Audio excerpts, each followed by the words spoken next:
Good morning, everybody, and welcome to day 3 of the Pebble a Day Journal Prompt Challenge. And it's been absolutely delicious to see people taking part and posting their pictures in our Facebook community, the link of which is below. And today the prompt is oil and water. And the saying is oil and water doesn't mix because if you put the two together they separate. However, oil pastels and watercolor paint definitely mix beautifully. And I think part of the reason is because the sort of colours that you can get in oil pastels, especially if you sort of get the slightly better quality brands, are very much the same as watercolor paints that you can get. However, with watercolor paints you get this really translucent layers, and with pastels, of course, oil pastels, they are much thicker, much more opaque. Anyway, so today I have got some greaseproof paper, some oil pastels, a knitting needle, and my watercolors. And I start by laying down a wet pebble shape with water, and then adding some of my more paler tones. I noticed that the last 2 pebbles have been quite dark. Looking to put some sort of pale colours in now. And these shades that I'm using, this particular watercolour tin, by the way, is from the Prima collection, and this is vintage pastels for those who's asking. However, I quite often buy half palettes of watercolour and just pop them in my my pre-done tins now and then. So just putting down various colours, and I can't say this enough with this project. I'm really wanting, especially when I'm using watercolours, to let it dry naturally. Let those watercolours find each other, let them move across the page. Even in our art, we can learn something about finding a new way of doing life. I know that sounds incredible to imagine, but I think everything goes way too fast for us as human beings, and it can lead to these words: stressed, overwhelmed. It can lead to all of those words, and overwhelm and stress and fear and all of that sort of stuff. And I think a lot of that is because we just try and do living way too quickly. And so watercolors and many art products like to have space and time, and without that they get overwhelmed and they get stressed. So allowing these watercolors to dry naturally,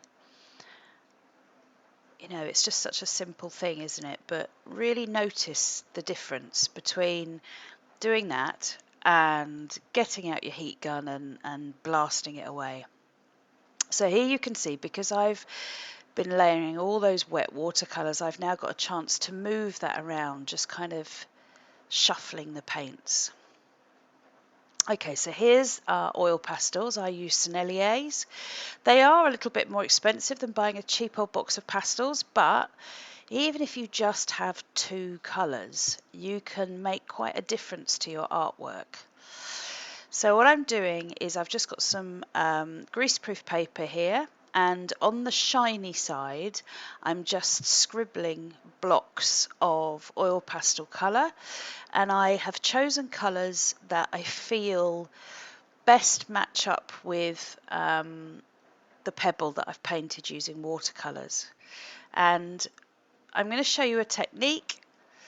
It's a bit like graffiti, which is where you etch into your paint. However, this is the reverse, because we're going to use that oil pastel. So you turn it upside down so that the pastel is touching the paper, and then you just scribble on the back of it with a knitting needle, and when you lift up, you'll have some marks. And the harder that you press with that knitting needle, the deeper those marks will go, the wider. And obviously if you press down really hard with your fingers as well, it tends to blot through. So you have to be a little bit careful, but maybe just practice a bit. So as I said, the benefit of oil onto water, once that watercolour is dry, is that you can add these opaque moments to what is actually quite a soft background. So just taking my oil pastels, I'm going to zoom in a bit for you, just taking my oil pastels and laying down some blocks of colour, and then I'm going to soften them with my finger. Just the heat of my finger allows that to soften, and you'll see the difference. They start then to really blend into that background quite nicely, and add a little bit of shadow. And then I'm going to get my greaseproof paper oil pastels. And just a note, by the way, I quite often take a bundle of these greaseproof papers on holiday because oil pastels just go everywhere. And then, as you can you see how my fingers are away from the colour on the oil? That's because I don't want to use the heat of my fingers to press through. You'd end up getting fingerprint marks through. So you can see there just that lovely line like a crack. Now, I wish I'd left it there. And I didn't. I overwhelmed it. I was enjoying playing. So, it's okay. It's okay to make mistakes. So I just keep on adding little lines, and that's today done. I hope you've enjoyed this little technique, and I'll see you tomorrow.